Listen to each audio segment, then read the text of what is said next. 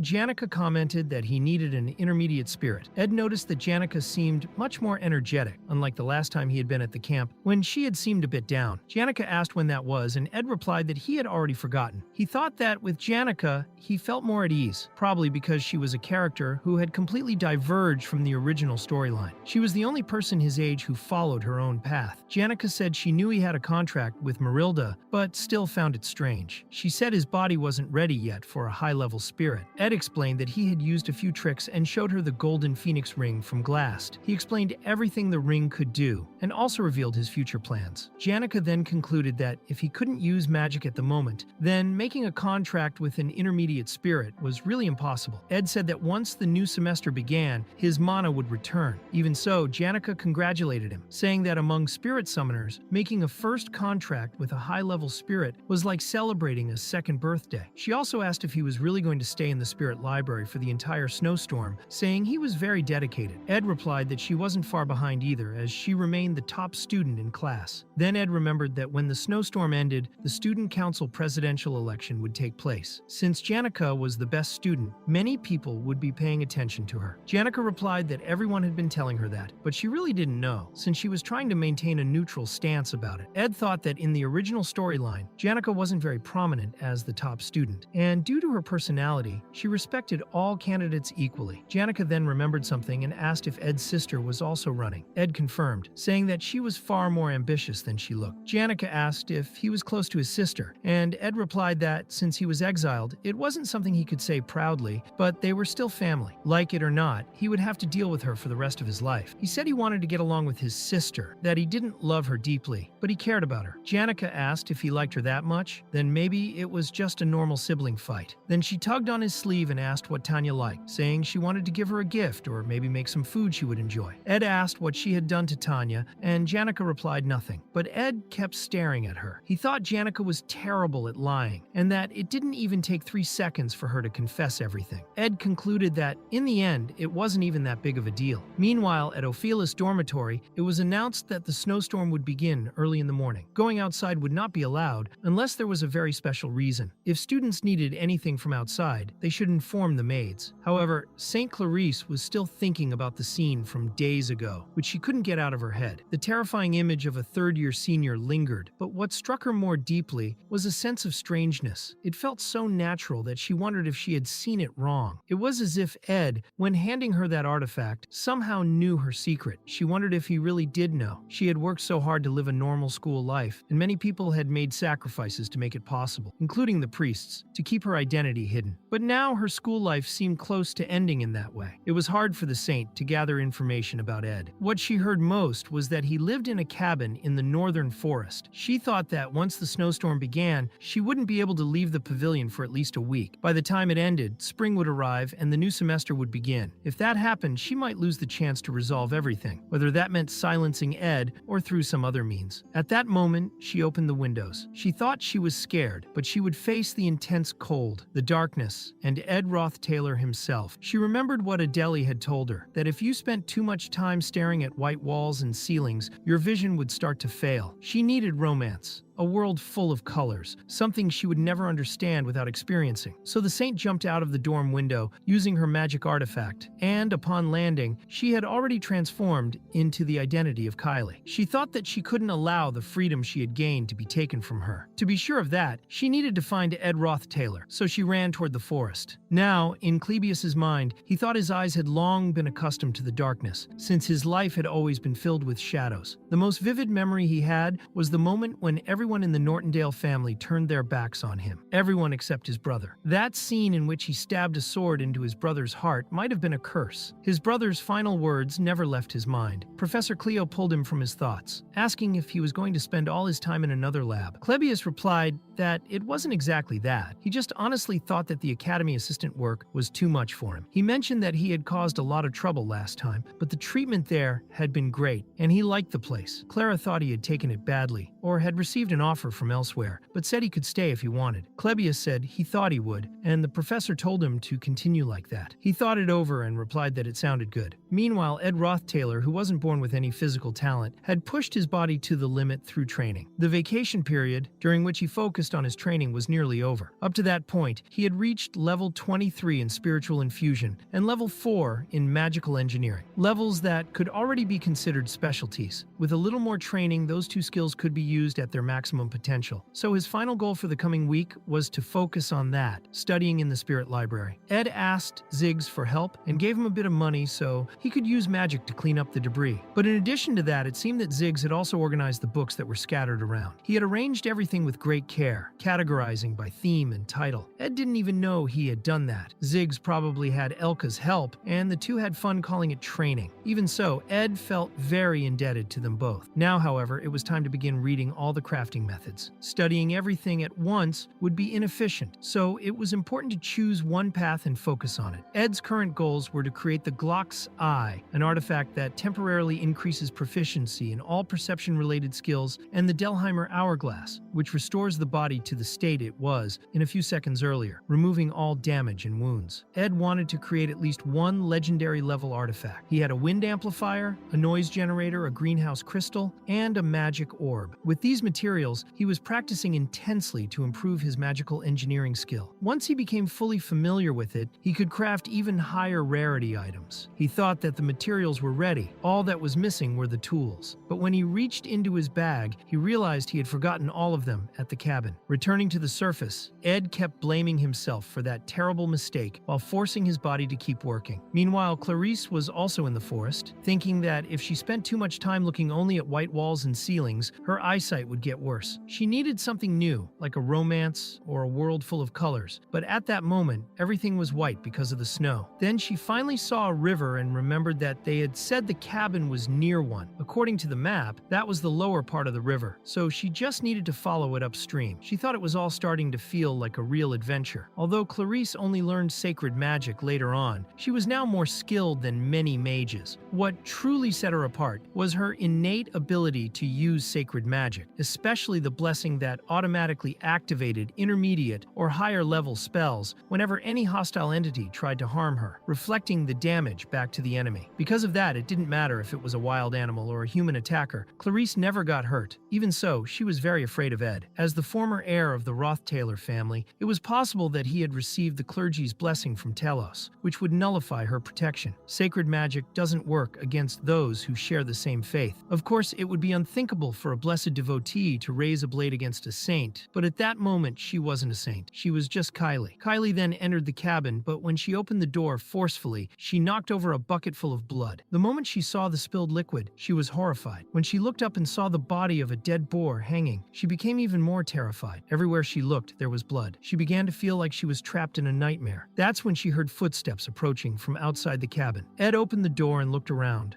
not understanding what was going on. Clarice had hidden under the table, trembling with fear. Ed accidentally triggered a trap, which made Kylie even more frightened. After that, he picked up his machete and got closer. Clarice was so nervous she could barely breathe. Ed crouched down and calmly asked who was there. When he looked closer, he recognized her and asked in surprise if it was Kylie. Ed asked what Clarice was doing there, but at that moment, she got so scared that she instinctively activated her sacred magic. The divine energy burst out and threw Ed across the room, making him knock over books and break everything around him. He stood up injured, mainly on his head, while Clarice collapsed to her knees in despair, telling herself that she didn't mean to do that. She blamed herself deeply, wondering if she had killed someone, and mentally confessing to Telos that she had committed a terrible sin. She wondered how someone like her, who was supposed to live a pure life like the snow, could have done something so grave. Ed, still recovering, got up and angrily complained, asking if she was kidding him. But right then, Clarice fainted from fear, and Ed got even more irritated with the whole situation. Meanwhile, at the Ophelis dormitory, Belmaya was already aware of what had happened. They asked if a search should be organized, but she declined, explaining that the number of staff was too low. Belmaya knew Kylie's true identity, as the highest-ranking officials at the academy had been informed by the church's decision. If something happened to the saint during the snowstorm, it could become a national scandal. The maid who accompanied her thought Belle was great at her job, always calm and rational. Instead of worrying about Kylie's safety, Belle considered it more efficient to handle the situation discreetly, since the saint was protected by sacred magic. Belle decided to go find her alone and asked the other maid to take care of the students, especially Lucy. The maid reported that, according to witnesses, Kylie had gone toward the northern forest. Belle asked if it was the same forest where that man lived, the one who seemed to have good luck with women. She thought that with the snowstorm, the two of them alone might end up warming up together by the fireplace. She didn't even want to imagine more and rushed out. She needed to find the saint before something worse happened. On the way, Belle thought about the rumors circulating about Ed, a strange guy who lived in isolation in the forest, a man of few words who carried the bloody corpses of wild animals. Many students talked about him, but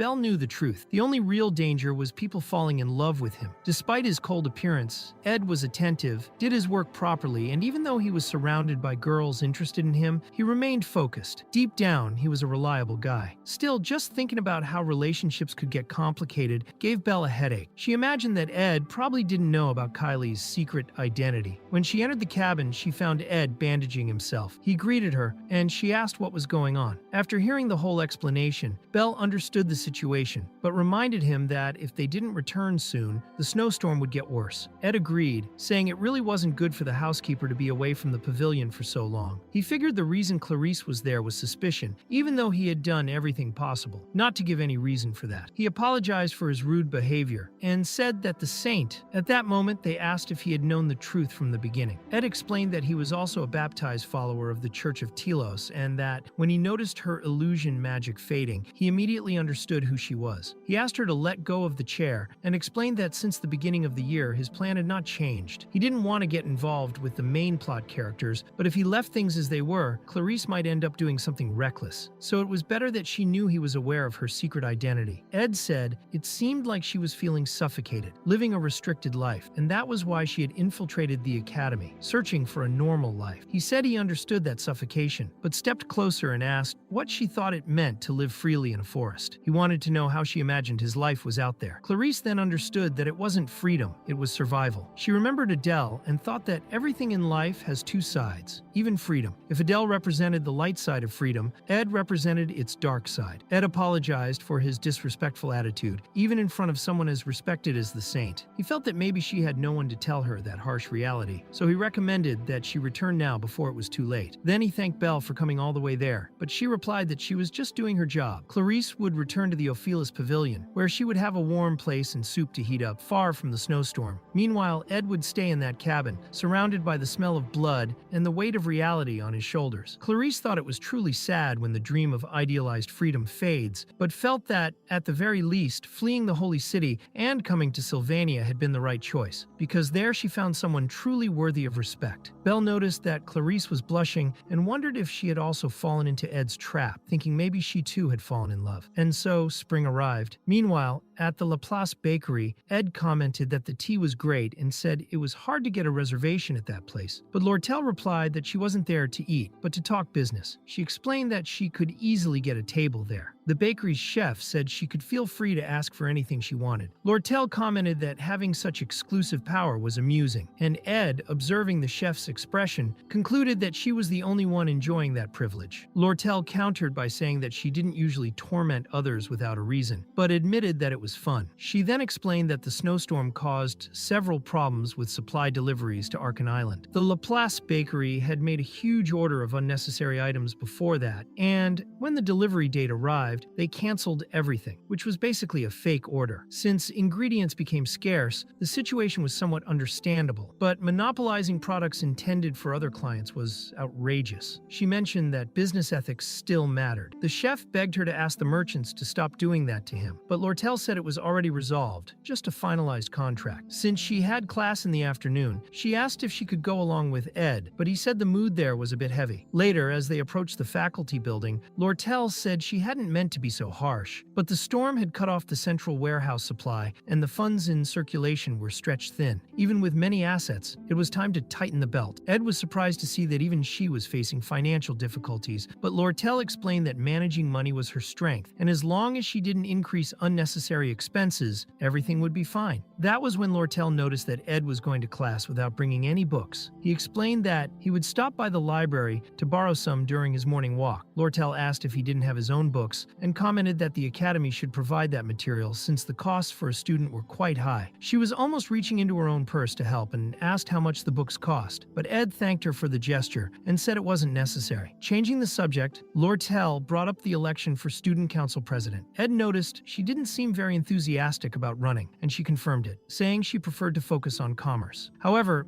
ideally, someone favorable to her would hold the presidency, so she asked if Ed would consider running. He declined, saying he wasn't interested and that there were no guarantees of winning. Lortell said she had already expected that answer, then asked about his sister. Ed confirmed that she was referring to Tanya, and Lortell replied that she would support anyone but the princess. She'd rather die than support Fenia. Even knowing that most of the upper-year students would back Tanya, Lortell said it would be difficult for her to win. Although Tanya was the youngest daughter of the Roth-Taylor family, the class difference between her and Fenia was enormous. Ed realized that Lortell was analyzing the situation accurately. In the current scenario, the one who would become president was Princess Fenia, and even if Tanya gave it her all, the gap in votes wouldn't shrink. In the end, she would suffer a crushing defeat. Lortell asked if he supported the princess, and Ed said he wasn't sure. If he had to choose, he would support his own sister. Lortell said that was a relief, since most of the academy already idolized the princess, and she had been worried Ed might be one of them. Then she rested her head on his chest and asked if he knew how much she liked him, saying she almost got jealous. She looked at him for a while and asked if her attack had worked this time, trying to check his heartbeat. But Ed moved her head away, and Lortell sighed that it hadn't worked, wondering what she had done wrong. Ed said she hadn't done anything wrong, but that until graduation he would still be in a complicated position. Lortell, curious, asked what would happen after graduation. Ed stayed silent for a moment, until Lortell commented that she had just received some important information. She said graduation was still a long way off, of course, if he managed to survive her charm until then. Ed thought that his main goal was to graduate safely, but he knew that wouldn't be easy. There was still the final boss of this story. Only when the protagonist defeated the final enemy would peace return to the world. Only then would Ed be able to graduate safely, counting on the support of Clarice, who represented the church, and Princess Fenia, who represented the royal family. Only with their help would Taylor be able to overcome the final challenge. Until then, Taylor had to follow the script, grow, and gather his allies. Ed thought that the placement of the freshmen had also gone as planned, and Clarice had managed to maintain her disguise. He truly felt sorry, but Tanya didn't stand a chance in the elections, which meant the scenario would finally begin to return to normal. However, contrary to Ed Roth-Taylor's expectations, something was about to change inside the room of a very important girl. Princess Fenia was deciding she would no longer run for president. Meanwhile, elsewhere in the academy, Clebius was extremely nervous. He was complaining to himself, wondering why, of all people, he had received a challenge form. He couldn't understand why someone wanted to fight him. In Ziggs's room, another student was talking to him, saying that, as a freshman, he wanted to learn from a senior. Ziggs replied that the excuse didn't convince him. The student, named Wade Callermores, stated that he wanted to prove his worth. Ziggs commented that Wade had already earned the title of top first-year student. Wade explained that this was only the first step. His goal was to challenge notable seniors, like Janica, the top third-year student, veteran Drake from the combat department, and the famous veteran Ed, whom everyone in the magic department talked about. Wade said everything followed a reason. First, he sent a challenge to veteran Clebius, who was ignoring the invitation. But if he could beat Clebius, considered the best in the combat department, then he could challenge Elvira from the alchemy department, and finally, veteran Ziggs. He added that Lucy didn't count as a challenge, and to him, Ziggs was better. Ziggs thought Wade was arrogant for believing he could beat him,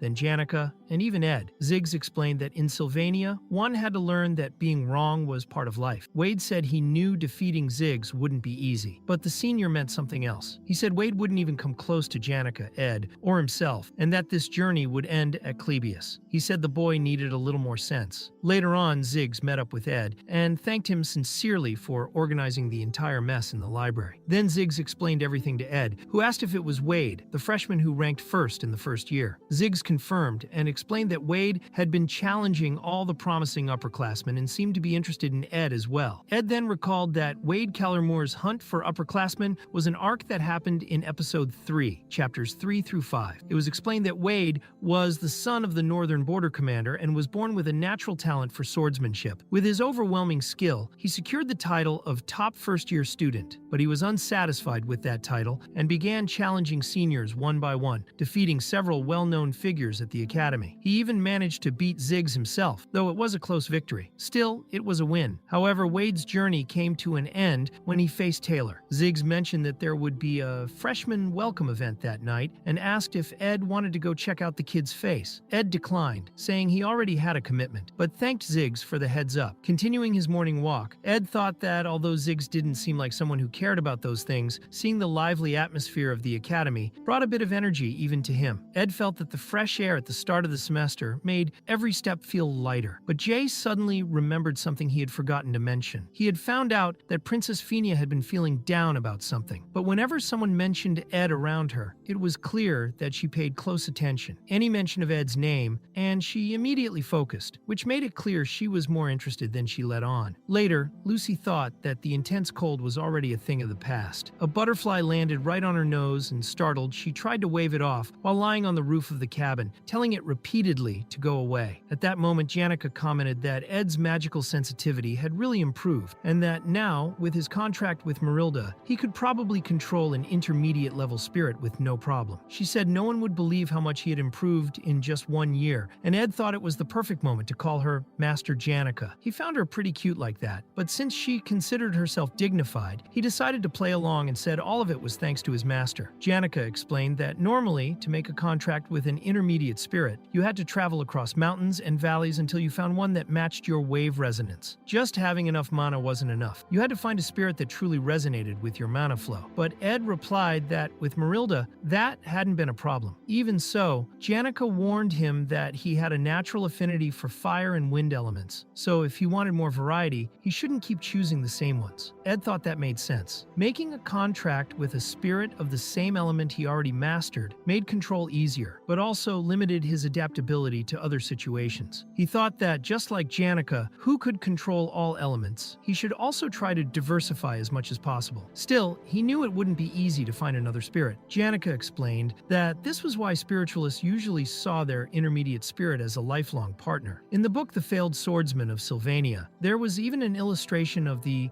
spiritualist class wandering through nature between forests and rivers, evoking a certain romanticism with the spirit they found, as if it were a true ally and friend. Janica suggested that Ed begin training his magical sensitivity by concentrating mana in his eyes. When he opened them again, he saw all the spirits surrounding Janica. She said she had found all those intermediate spirits and picked each one out for him. Ed asked if it wasn't hard to walk around with so many, but she said the spirits liked to follow her and that she had already spoken with all of them. So everything was fine. Even so, Ed felt very unsure and confused. Then he was introduced to spirit number 1, an intermediate water spirit that looked like a pelican. Ed thought that even though the spirit was technically a lower one, it acted as if it were very important. He found the idea of having to choose his spirit a little strange, and Janica asked if everything was okay, or if he wanted to leave it for another time. Ed said everything was fine, but wondered where the fated encounter was, the romance of the story, and if this would really work out. Later on, the directors and staff of the academy were a bit disappointed because the top students, Janica Failover from the 3rd year and Lucy Merrill from the 2nd, couldn't attend the event. They were worried it would end up being dull, but that concern faded due to an unexpected presence, one of the most noble figures of Sylvania, Princess Fenia, who had decided to participate. Although the Sylvania Academy valued egalitarian culture, she was still a princess. Both nobles and commoners got nervous around her, so no one approached. In the end, only one person had the courage to speak to her during the welcome ceremony: the loyal heir of the royal family and successor of one of the 3 great swordsmanship families, Wade Callermore's. At that moment, he was winning a chess match against Fenia. She commented that he played very well, but Wade said she got too attached to her pawn. If she had let go of it, she might have won. Fenia replied that applying political theory to chess was unnecessary, something typical of royal tutors. Wade responded that it seemed she had already lived quite a bit there, and Fenia said she had learned to be more objective. One day, she thought it was better to try to understand everyone, but she began to realize that maybe she had been wrong. Wade said that in Sylvania, people learn they can be wrong, and he mentioned he heard that from Gig. Reflecting on that phrase, Fenia thought that expelling Ed had been a mistake. He had built his own space in the wild forest, and over time, his presence became increasingly strong. It was said that even among the freshmen, he was highly respected. She thought that Ed was living an upright and exemplary life at the academy, academy, and his presence was now a constant reminder of the mistake she had made. Fenia thought that admitting she could be wrong didn't apply only to that moment. Ignoring reality didn't solve anything either, because regardless of position or status, at Sylvania Academy, learning was an obligation. She thanked Wade and said that thanks to him, she had been able to organize her thoughts and asked for a rematch. She realized that one couldn't keep running from their mistakes forever, and that it would take around 4 days to clear all her commitments. After that, she would go to the camp in the northern forest. She wanted to sit by the fire and pour everything out in a conversation with Ed. It seemed a late spring had finally arrived for Princess Fenia, and for the first time in a long while, she felt light. But on the morning of the third day, the news of Ed Roth Taylor's death would reach her. Meanwhile, Tanya was writing a letter to her dear father. She said that since he spent most of his time in the capital, sending letters to keep him updated had become a routine. But to her, the fact that the letter was no longer coming from the family mansion, but from Sylvania Academy made it special. It was the first time she had spent so much time away from home, and she was still adjusting, but she didn't forget the pride of being part of the Roth-Taylor family. The academic load and the Academy's egalitarian atmosphere made her adjustment a bit more difficult, but she made some friends, or rather colleagues. Tanya commented that the goal she had confidently declared the day she left home, to become student council president, was going well, but she was worried because Fenia, who was loved by everyone, was also going to run. Even so, she said she would fight until the end. She also approached Senior Lortell, who, despite not being much older, seemed like a complete merchant. Soon, negotiations would begin, and besides that, Tanya found it hard to admit, but ever since Ed had been exiled by their own father, there was no need for explanation. It was clearly a disgrace and a stain on the family. But to be honest, her brother now seemed much more responsible and dedicated, like a completely different person. She thought she might be exaggerating, especially since, when she was very young, she barely remembered what her brother used to be like. But recently, she had a strange dream about their childhood. It was on that peaceful hill behind the house, where in spring, lilacs and daffodils bloomed. She remembered walking up that path, smelling the flowers, being guided by two people, one holding each of her hands. One of the hands was Sister Harwian's, and the other, the one holding her hand firmly, should have been their father's. But she recalled it might have been Ed's, because he wasn't so rebellious back then. She wondered if he had truly changed. At the end of the letter, she said she had been thinking a lot about everything, and signed it with love. Your daughter, Tanya Roth Taylor. At that moment, Crepin was holding a dagger marked with the deadly poison. He said he had already sent a reply to his daughter, mentioning the elections and the negotiation of the sage's letter, but he knew it would be hard for her to handle everything alone. So he decided to send trustworthy people to support her. Normally, sending a family representative was not allowed, but since the reason was commercial, the Academy had authorized it. When the attendants left the room, Crepin removed his gloves and said he still wasn't used to it. His hand was completely consumed by demonic power, and he casually used it to confirm the future through the crystal ball. Crepin thought it was an absolute power, that by specifying a cause, it was possible to confirm the inevitable outcome. He saw Ed Roth Taylor being stabbed with the dagger of deadly poison, and Janica witnessing everything, including the moment when Ed fell off the cliff. Janica tried to save him, but failed. When she turned around, she was filled with hatred. Crepin commented that it was not exactly a pleasant feeling, but he believed it was a necessary sacrifice. Then it is explained what happened 3 days before Ed's death. Tanya was analyzing the voting poll results, and Fenia was leading by a huge margin. She had such high recognition that practically any citizen of the Empire had heard of her. If Princess Fenia truly decided to run, Tanya knew she wouldn't stand a chance. Tanya already knew this was likely, and unfortunately she would have to give up that hope. Maybe try again next year. Meanwhile, Ziggs walked past her and asked if she was going to the elemental practice, wanted to know if her classes were going well, and said that if she felt any discomfort, she could have tea with him any day, along with Elka. The other freshmen, seeing this, were amazed, commenting on how amazing Tanya was for talking with the upperclassman Ziggs. Even Lortell stopped to talk with Tanya about some business matters, and the freshmen were even more impressed. When Lucy also spoke with Tanya, they nearly lost it, saying her network was wonderful and that she was elegant, didn't show off, she was perfect. Tanya thanked them and praised their work, telling them to rest in their rooms. But as soon as she entered and closed the door, she asked herself what was going on. In recent days, her position and reputation within the Academy had risen inexplicably. She thought she hadn't done anything in particular to deserve it, but after some thought, she understood that all the attention was because she was Ed's sister. She had always thought her brother was trash, but now it was she who felt that way. She wondered what exactly was happening. At that moment, the door was opened by the subordinates of the Roth-Taylor house, Kadek and Knox. Tanya commented that it it seemed her father was paying quite a lot of attention to her and said it was nice to see them again after so long. Kadek replied that he had heard she was working hard and said he was happy to help. He explained that he would assist in the negotiations for the purchase of the Sage's letter, gathering information on prices and the company's budget to facilitate the process. Nox said he would help with tasks related to the student council election so she could focus on her studies. Tanya said she didn't need all that, but then they said a new piece of information had been released that morning. Elsewhere, Janica commented that Princess Fenia would not be running for student council president. A royal secretary had made the official announcement, and everyone was talking about it. But Ed said there was still a chance she might change her mind. He thought about the true villain of the fourth act, Crepin Roth-Taylor, known for his flawless skills. Everyone saw him as the benevolent head of the Roth-Taylor family, but only the princess could see the darkness behind him. With royal power and control over the academy, Fenia would be the strongest ally to face him, because soon Sylvania would be in his sights. Still, he believed she had given up on the election. Janica stood right in front of Ed and said she was starting to get that feeling. The same feeling that he was about to do something reckless again. She said she couldn't bear to see him get hurt or bleed one more time, that he had already suffered enough on his own, and that if he was going to do something, she wanted to help. Ed replied that, to be honest, he wanted the princess to become the council president. Janica was surprised and asked if he was serious, since Fenia had been really cruel to him, and considering he was Tanya's brother, she assumed he would support his own sister. Ed said that in the end, there wasn't much choice, since the princess had decided not to run. Ziggs approached and commented that a lot of people were watching that scene between them, and asked if it wasn't too warm for that kind of thing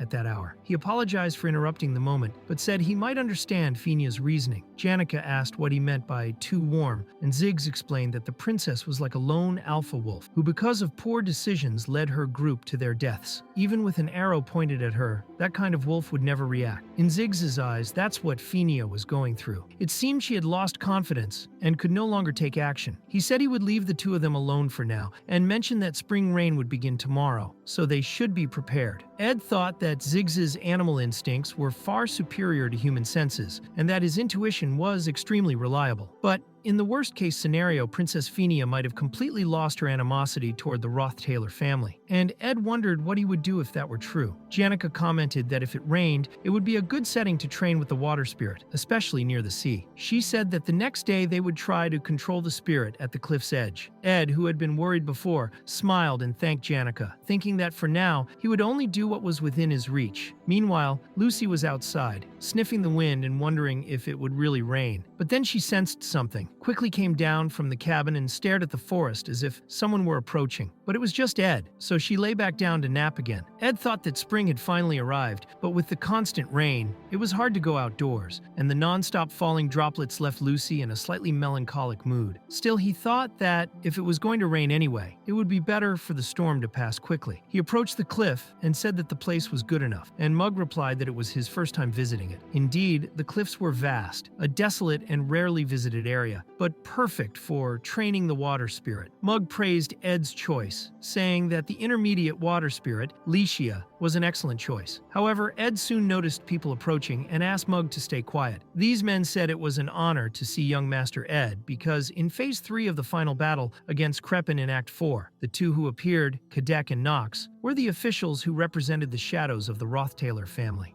Ed knew very well that they were Crepin's most loyal servants. Now they were on Arkan Island, and Ed thought they looked familiar, but not exactly welcome. He said he had been expelled from the family, so they no longer needed to call him Young Master. Kadek replied that he had heard many things about him, but they were there following a simple order from Crepin to assassinate Young Master Ed. However, they knelt before him, saying they had regretted it. They brought a poison dagger marked with deadly venom to fulfill the order as if Ed were just any target. But after investigating his reputation at the academy and seeing how he lived, they saw the same spark from his youth and realized the true heir of the Roth-Taylor family had returned. Nox said they would explain everything to Master Crepin, and Kadek begged the young master for forgiveness. But Ed, still aiming at them in silence, told them not to show up with such useless talk. Kadek remarked that Ed had really grown up. It was then then explained that Katak was the Eagle Knight, the one who sliced the wind with his sword. When Ed tried to dodge an attack, he saw that another person was striking as well. It was Nox, the Firebear Knight, who crushed his enemies in flames. Ed barely managed to dodge and countered with an arrow, but his water arrows were completely blocked. He thought they truly were the servants who operated in the shadows of the Roth-Taylor family. Nox asked if Ed remembered Meliana, the girl who lost sight in one eye because of his pranks. Nox said she was his daughter, and then he attacked with all his firepower. Ed admitted it was true, but commented that revenge was always empty. He managed to completely block the attack, and said he knew well that in the end of revenge, all that remains is emptiness. But Nox responded that he didn't want to hear that from him. Nox broke part of the shield, and Ed admitted he was right. Katak said he had indeed matured, but claimed blocking Nox's mana-imbued mace was impossible. Ed dodged, but he knew a single hit would be fatal. Kadek said that bow was only a hindrance, which was why Ed moved so widely and couldn't focus on his surroundings. Now completely surrounded, Nox tried to hit him, saying there was nowhere to run. Ed replied that he knew that, and then his spiritual dagger hit Nox's back. Katak realized it was telekinesis, a spiritual technique. He thought Ed had only used basic magical defense and common spells until then, just to lure them in while he prepared his dagger strike. Ed called for Mug and caused a large explosion on Nox, which made Katak worried. Water arrows were fired at him, and even though he dodged most, one struck his leg. He wondered how Ed managed to attack in the middle of that explosion, but quickly realized it was because Ed had used fire resistance blessing. Katak called Ed useless and asked what had happened in the meantime, but then told him never to aim at a low area again and instead to go for a vital spot. Then he used his wind attack, but when he got close to Ed, the blow was completely nullified. That happened because Ed had used Noxo, but Katak jumped in, determined to finish him off once and for all. However, Ed's water spirit appeared behind Katak, and he could barely believe what he saw. That arrow that hit the ground had summoned Laisha, the intermediate water spirit, and Risha bit Katak's head, drowning him. Katak ended up dropping both his regular and poison daggers and could no longer breathe. Meanwhile, Nox picked up the poison dagger and almost managed to strike Ed from behind. That was possible because he maintained consciousness thanks to his enormous resilience, something Ed hadn't foreseen. When the attack finally hit Ed, Marilda's storm blessing was activated, releasing a massive wind blast that struck Nox, leaving him too weak to continue. Both Nox and Katak fell at the same time, completely defeated. Ed was a bit bloodied and exhausted. Nox commented that ending things with a single blow was a luxury, and Ed replied that it was a line Nox himself should be saying. Ed thought that their presence there meant his father had finally decided to kill him, so he knew he would die sooner or later. That's why he preferred to die there. Even so, he said that at least Nox would no longer be consumed by revenge and asked him to consider that a farewell gift for a loyal family servant. Then Ed stabbed himself in the belly with the dagger and wounded himself. At that moment, he coughed up blood and was poisoned. Janica was approaching at that moment and saw everything, including Ed's body being kicked off the cliff. She ran toward him but couldn't save him. She remained silent while witnessing the scene, and Nox thought having a witness was unfortunate, but his body was so damaged he couldn't move. That's when he felt a tremendous force, something even he, a veteran knight, had never witnessed before.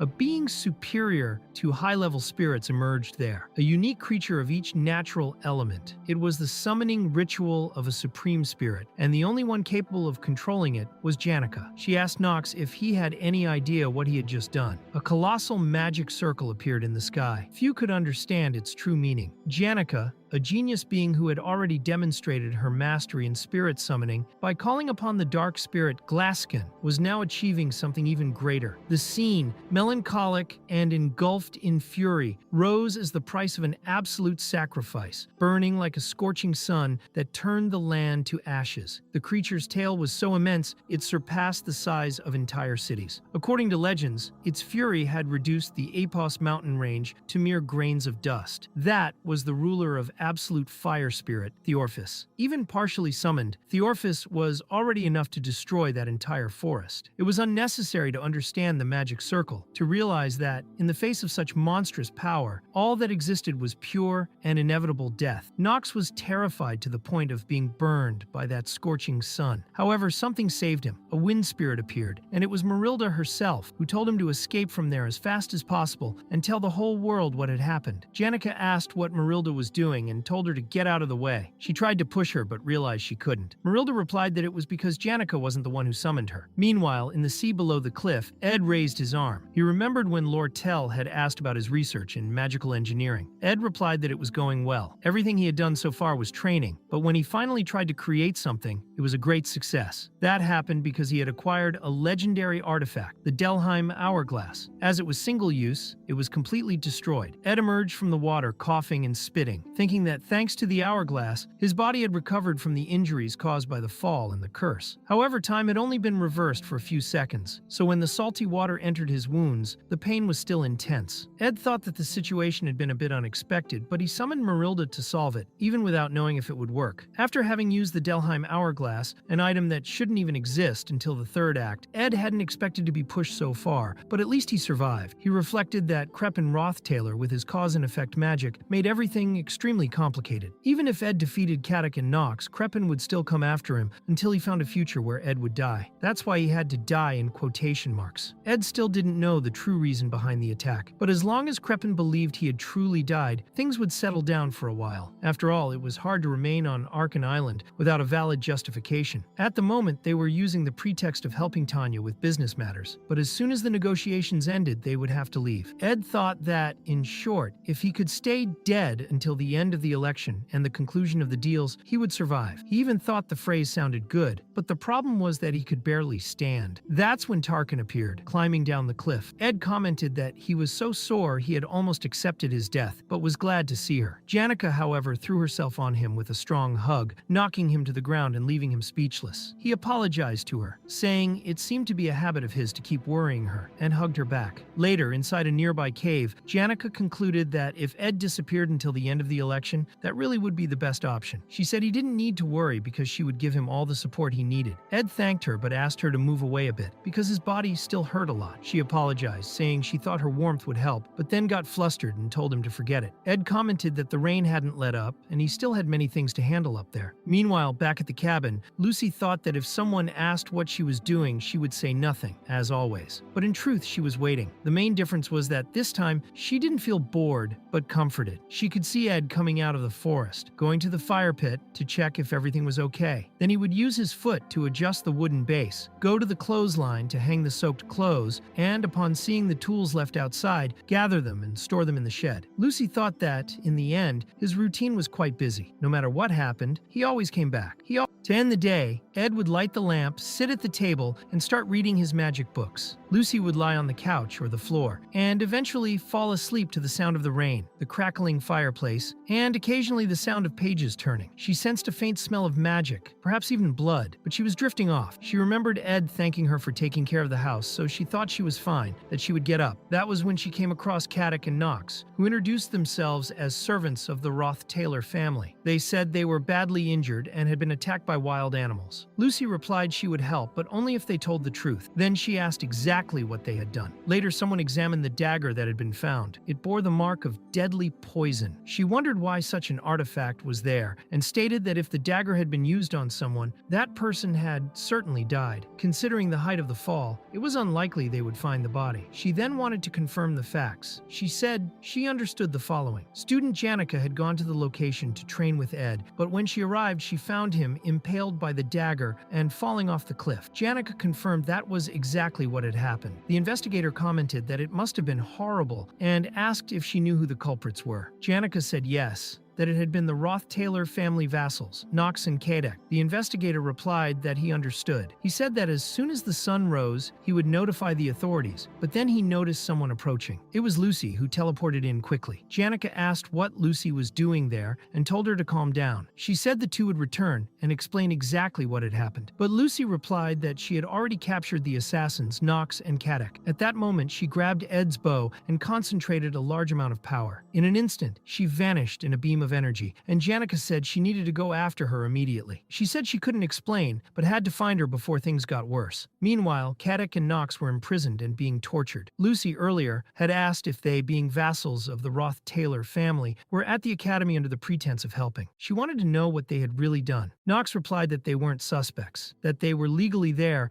only to assist Tanya Roth-Taylor. Upon hearing that name, Lucy fell silent, but shortly after, she blasted a hole in the wall of the Ophelis dorm. Upon entering, she asked where Tanya Roth-Taylor was. The maids called out to Lucy, asking what was going on, but they were already prepared with magical artifacts to seal her magic. Belmaya tried to understand the situation, but Lucy, simply focusing her power, shattered the artifact as if it were nothing. She said she wanted to see Tanya Roth-Taylor right then and there. Elsewhere, at the same time, Wade was participating in a match and had just defeated Elvira. Elvira complained that he was getting full of himself, and Wade replied that he was flattered, but he hadn't defeated everyone yet. Ziggs was still left. Ziggs sighed while the surrounding crowd was impressed. Many believed Wade might actually be able to beat Ziggs, but suddenly, a great tremor shook the area, leaving everyone surprised. That had been caused by the explosion triggered by Lucy, and Wade commented that they needed to find the maids. Ziggs, however, said it was already too late for that. He realized that everyone had been petrified by a time-binding spell. Then it was explained that in that world, there were two kinds of people. Some dedicated their whole lives to studying every detail of magic, while others, true geniuses, only needed to see a spell once to replicate it. Lucy repeated that she wanted to see Tanya Roth-Taylor, and Janica asked why she was doing all that. While the maids guided the students, Ziggs asked what was going on. One of the maids replied that she wasn't sure, but if what Lucy had said was true, third-year student Ed Roth-Taylor was dead. Upon hearing that, Ziggs stopped while the others continued. They asked if he wasn't coming, and Wade commented if he was thinking about revenge. Ziggs apologized and told them to go on without him. He then broke down a door to access the area Lucy had destroyed. Ziggs had already suspected since she hadn't shown up after the earlier noise, and the door was locked. He figured there was only one possible place to hide in there. When he opened the closet, he found Tanya hiding inside. She was completely terrified and wondered why all of that was happening. Ziggs thought that if what they were saying was true, then Tanya would be responsible for everything. But that didn't make sense to him. Even if their relationship wasn't good, it was thanks to Ed that Tanya's reputation had grown so much.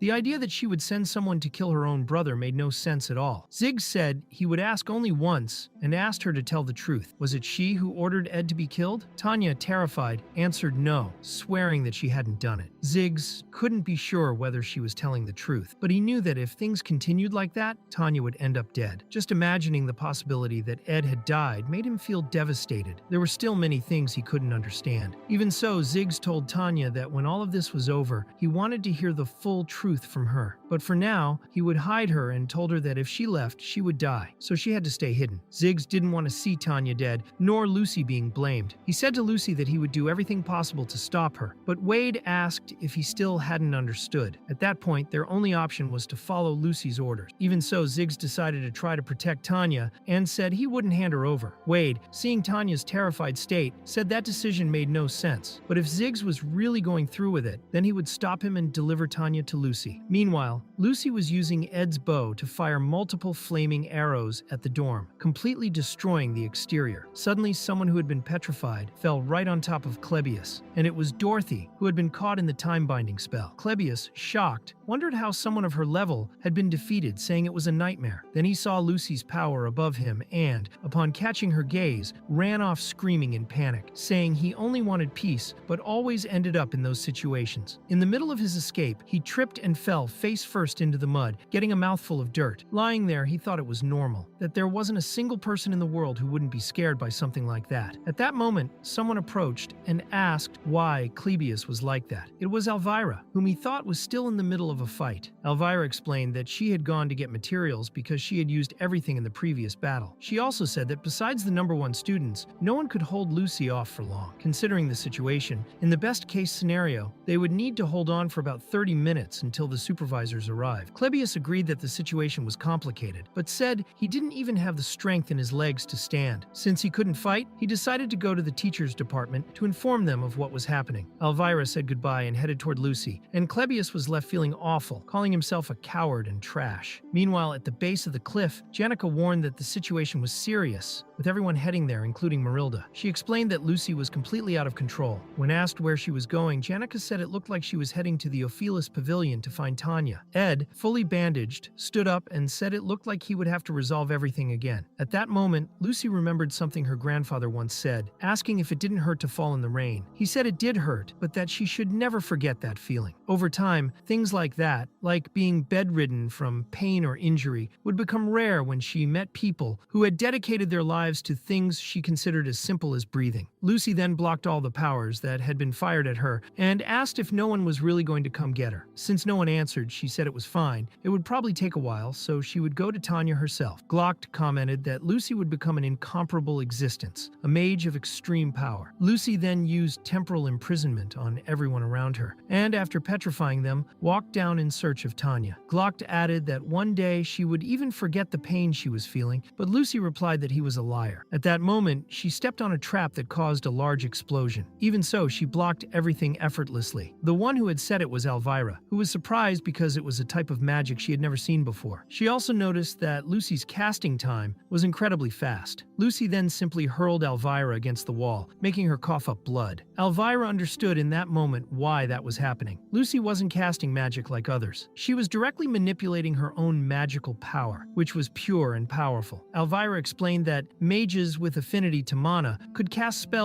using their own magical energy, and that alchemists also had a similar technique because they understood magic and transmuted it into other forms, such as reagents and components for magical engineering. She then used a crimson crystal reagent, creating a massive chain of magical circuits around Lucy. Elvira said that overloading so many artifacts at once would cause all the surrounding magic to vanish. She said everything she had dedicated her life to building would be destroyed in the process, but still thought that not everyone had escaped yet. She needed to buy more time for the maids, so she cast magic at Lucy, trying to overload the artifacts. However, she realized they couldn't handle that much magic. Each small artifact around Lucy was accumulating an absurd amount of power. Lucy understood that it was possible to calculate the amount of magic needed to overload a magical artifact, but she also knew that no one had ever done that within the academy. She possessed enormous power, something Elvira had once believed was impossible until she saw it with her own eyes. It is explained that Belmaya, the head maid, Traciana Bloomliver, the top student in the 4th year of the magic department, Dorothy Whitefelts, the best alchemy student of the same year, and 14 more maids, combined with the time Elvira managed to hold her back, totaled only 3 minutes of resistance against Lucy. After completely defeating Elvira, the wounded Elvira held on to Lucy's foot and asked if she really thought she wouldn't regret all of that. She said Lucy didn't understand the reason behind it all, and stated that he wouldn't want to see her doing this. Lucy remained silent, but replied that she would think about it after finding Tanya. At that moment, Clebius appeared before Lucy. He said he must be insane for confronting her and declared she would not pass. Even Elvira was surprised to see Clebius there. But Lucy, with a single attack, sent him flying. It was explained that the time required to defeat the best student of the 2nd year of the combat department, Clebius, was just 1 second. Meanwhile, Wade was still fighting Ziggs. He charged at Ziggs, who managed to grab a sword lying on the ground, dodge Wade's attack, and counter with several thrusts. Wade wondered if that technique belonged to the island family, and he thought that, even modified, the base was still the same. It was a combat art developed by embracing life and civilization at the Zlan mansion, mixed with the original brutality of the beast. Even though it was something completely wild, the technique worked. Even so, Wade managed to dodge one of the strikes and noticed Ziggs' guard was open. He thought victory was his, but when he tried to deliver the final thrust, Ziggs used a wind blade to knock his sword away and punched him in the face, sending him flying. Ziggs then asked if he wanted to keep going, and Wade replied that it was only just beginning, because he loved fighting strong opponents and never passed up that kind of opportunity. He jumped back into the fight, even more frenzied, but Ziggs said Wade was pathetic because he didn't love fighting, he only loved winning. That was why he only sought out people he knew he could beat. Wade asked what he meant, and Ziggs said that if he really sought someone strong to fight, he wouldn't have chosen Ziggs, because the strongest person wasn't him. It was Lucy. He called Wade a coward and a scared little kitten. Then Ziggs disarmed Wade and used his technique on him. Wade was almost hit in the neck, but surrendered and asked what they expected him to do since she was impossible to defeat. He said it would be stupid to challenge her. Ziggs replied that that was his limit. At that moment, Ziggs felt another powerful tremor, caused by Lucy, who had just thrown Clebius. It is explained that the main cause of death in the world is arrogance. People who advance without thinking, relying too much on themselves, often ignore the risks. Those who don't value their own lives try to prove their worth to the world, using favors and glory as if they were their identity. But arrogant people do not deserve respect. That is why it is wise to fear someone like Clebius, because fear was his main weapon. Clebius then pulled out a dagger and stabbed it into his own leg and chest on purpose. It is explained that living like that recklessly eventually leads to a moment when a person finds themselves in a situation where their own feet can no longer move. Even if they manage to run and flee for a long time, there will come a time time when that is no longer possible. The body simply won't respond. Even so, trembling violently, Clebius began to feel more confident. These were words his father once told him, and that was what defined Clebius's faith. He transformed completely, and Elvira, frightened, asked what that was. Lucy had already prepared a pillar of flames and cast that spell 100 times at Clebius. But Clebius thought he still hadn't forgotten the promise he made not to kill anyone there. The reason he fought that way wasn't because he wanted to kill someone. In truth, it was because he was fully aware that he couldn't kill Lucy. Lucy wondered if he was getting faster, always appearing behind her.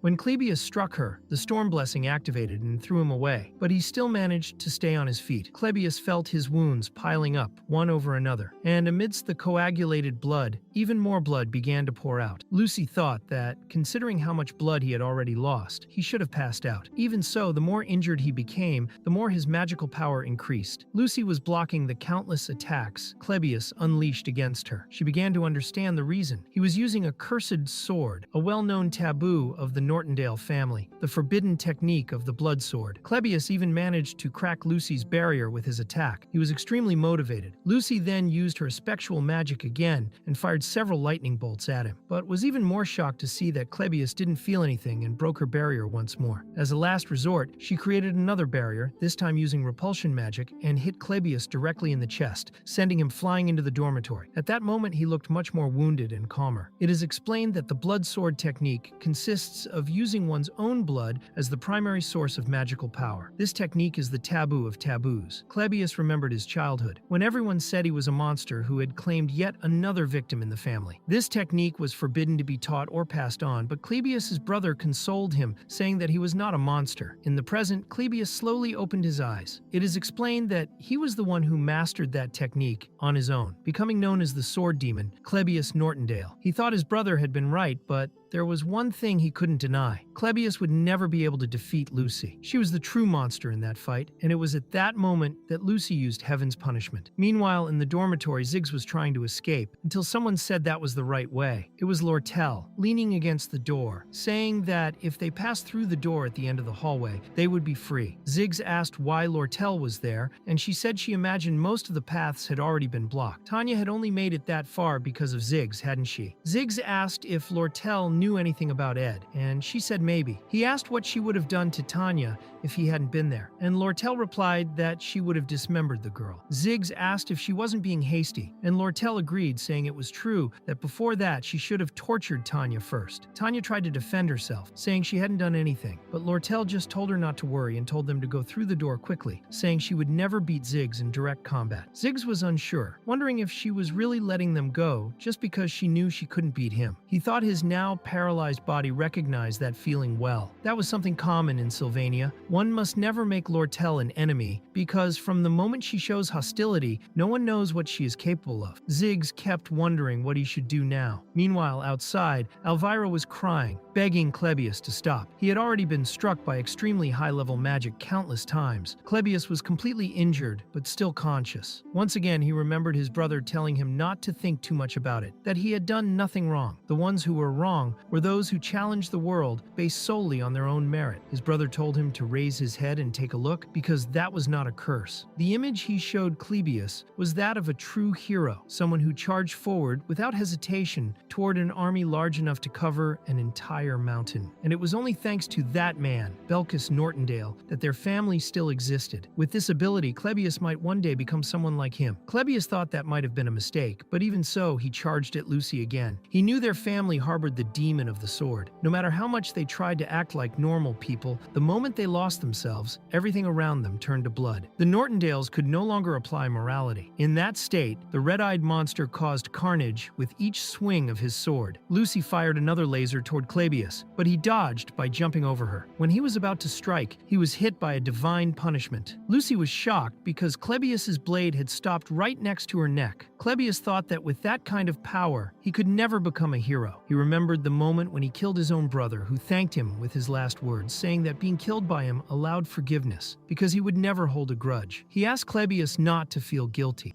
Clebius thought that on that day, by the hands of a monster, the only person he ever called a hero had died. In that moment, he gave in. his transformation came to an end, and he reached his limit. He lowered his sword and concluded that he didn't need to be a hero. He just didn't want to become a monster. His sword returned to its original form, and he collapsed unconscious. But with that, he bought enough time for everyone to escape. When Clebius finally lost consciousness, it was explained that as the blood sword technique is used, the wounds increase, covering the body and the Nortendale sword with the user's own blood. And the more blood, the greater the magical power becomes. Ironically, it is at the edge of death where its greatest strength lies. Even so, not even that immense power was worthy of comparison to Lucy's magnitude. But that day, the unimaginable happened, something that would never be repeated. Lucy was wounded on the neck. She faced death for the first time. For someone who had lived her entire life undefeated, above all others in power, it was a feeling impossible to comprehend. The fear of death, felt for the first time in its purest form, shook her completely, leaving her consumed by uncertainty. The only thing she knew at that moment was that she had to kill Clebius, until a water arrow interrupted her. Clebius noticed and commented that, as expected, she wasn't invincible. When he saw the hooded figure, he recognized and said that damned Ed was still alive. Meanwhile, in the dormitory, Ziggs was trying to figure out what to do. He couldn't waste time, but he also didn't want to make Lortell an enemy. That's when the window shattered, and even Lortell didn't understand what was happening. Janica crashed through the window and landed directly on top of Lortell, in a very awkward position. Janica shook herself dry and casually asked if Tanya was around, making the situation even weirder. Lortell started thinking that Janica, even knowing what had happened to Ed, was still smiling. Maybe she had finally gone crazy. Janica asked if she was interrupting anything, and that's when Marilda appeared, saying that, actually, she arrived at just the right time. Clebius repeated that Ed was alive, and Ed asked if it was really him. Clebius confirmed and said he had been beaten like a dog, that he knew he couldn't win, but still put his life on the line. He admitted he could never be like Ed, then collapsed face first into the mud, saying he should have just run away. He asked if he was the only idiot in that hell, if he was so weak that he couldn't intervene or stop anything after all. He said Elvira sacrificed everything she had built until that day. He knew it would have been easier to just exist like everyone else, but thought that maybe even if he died, he could become something close to a hero. But even that, he couldn't manage. Ed placed his hand on Clebius's shoulder and said he was truly grateful to both him and Elvira for what they had done, and said Clebius's fight definitely meant something. Both were stunned by that recognition, but Clebius confessed he knew he was the worst of the worst, and then passed out in Elvira's lap. Ed thought that he hadn't said those words just to comfort him. He was truly surprised. He knew absolutely every ability of the main characters in that world, and even including himself on that list, he couldn't think of anyone capable of doing what Clebius had done. The time he bought for evacuation was about 10 minutes. Alone, he managed to stop Lucy, even after she had awakened. Ed apologized for not having told Lucy anything, but he had reasons for faking his death. It was a desperate situation,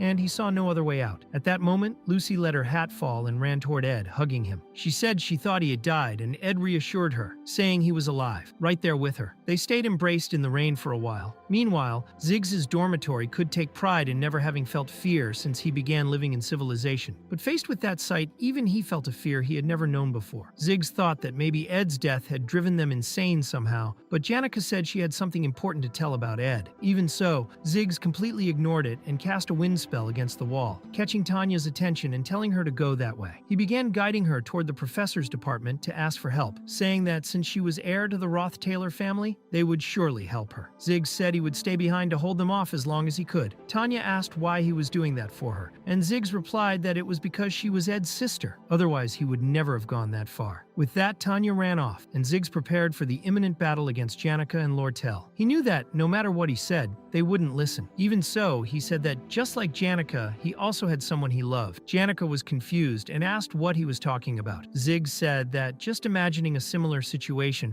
already made him angry. It was as if his entire body burned from the inside, but he knew it was something that couldn't be avoided. He said that because it was for someone he loved, he could understand. He knew that Janica loved Ed more than anyone else, and was fully aware of how pure and sincere her feelings for him were. He told her she should use that burning passion to control herself. But Janica, without hesitation, cast a fire spell straight into Ziggs's stomach, sending him flying. Ziggs was completely burned, but still alive. And even so, Janica began beating him while screaming that he wasn't dead, telling him to shut up over and over, completely out of her mind. Meanwhile, in the dormitory courtyard, Ed and Lucy were still hugging. The spring rain fell softly, like a sigh of the season, and the droplets danced in the breeze while petals fell, revealing the essence of that moment. Emotions also followed their own course. After letting out a deep sigh and regaining clarity, even the strongest bonds began to shift. Until that moment, Lucy believed that her affection for Glast and for Ed were tied together, as if they were a single, inseparable emotion. But what once felt so solid now revealed unfamiliar nuances. Even though they were similar, there was something very different between the two connections. Suddenly, Lucy stepped out of the hug, embarrassed. Ed asked what was wrong, and just hearing her name said by him, as usual, ignited a flame in her chest. Little by little, Lucy began to understand the true nature of that fire that consumed her. It was something more. She felt something more for Ed. Lucy thought that the delicate scent of grass in the air when they were at the cabin brought a sense of peace, like a shelter. She didn't dislike him, and perhaps that was why she had grown so attached, rolling on the ground, feeling that emotion intensify. Other people, however, didn't see it the same way. Just like a smoker's body always carries the scent of cigarettes, Lucy carried the smell of grass, earth, and the fields. She believed that once someone starts noticing another's natural scent, it becomes almost impossible to ignore or detach from it. Ed said they still had a lot to do there, and judging by the situation, the administration team would take a while. He knew he owed many explanations, but for now, he would explain everything to Clebius, Elvira, Lortell, and also to Tanya, who Janica had gone to find. Ed said they would take advantage of the rain stopping to go after them. Lucy asked what he was talking about, and Ed asked if she hadn't been paying attention at all. He wanted to know how she thought she was going to escape that situation. She would probably be taken to the commission. Because of what happened earlier, both Clebius and Elvira had been seriously hurt. Lucy asked if she needed to apologize, and Ed replied yes. Those two had lost a lot by confronting her, and Elvira had even sacrificed all the artifacts she had. Clebius had lost leaders and leaders of blood. Even if the wounds were self-inflicted, it was still a complicated situation for both of them. Even so, he said Lucy should apologize. But in Lucy's mind, she had done everything she could to stay in control and not kill anyone. However, she noticed Ed's expression, who sighed before saying it was fine, that if she didn't want to apologize with him, he would explain the situation on his own. Lucy thought he had sighed because of her. She thought he hated her now, that he was disappointed in her. So she said it was fine, that she would apologize, that she would do it. Ed commented that she was smart, said it looked like she hadn't gotten too hurt, just as he expected, and told her they should get going since time was short. But Lucy was completely red. She thought that when she smelled the grass, her lungs tightened and her back suddenly warmed. She wondered how everything had ended up like that. To her, Ed was like the caretaker of a resting place. They had sat together around the campfire, eaten together, and a whole year had passed with them living side by side, bumping into each other and growing closer. Lucy was embarrassed by all of it. Ed said that it seemed Tanya still hadn't been found, and that they needed to help her. But Lucy grabbed his cloak and asked if they really had to go right now. Ed was confused and didn't really understand. Later, when morning came, at the main entrance of the pavilion, Ziggs apologized to Janica for what he had said. Elvira and Clebius were resting together. Ed commented that it seemed everyone was there now, but he noticed Lortell was acting strangely and asked what was going on. Lortell turned and said she was just happy to see him safe and sound.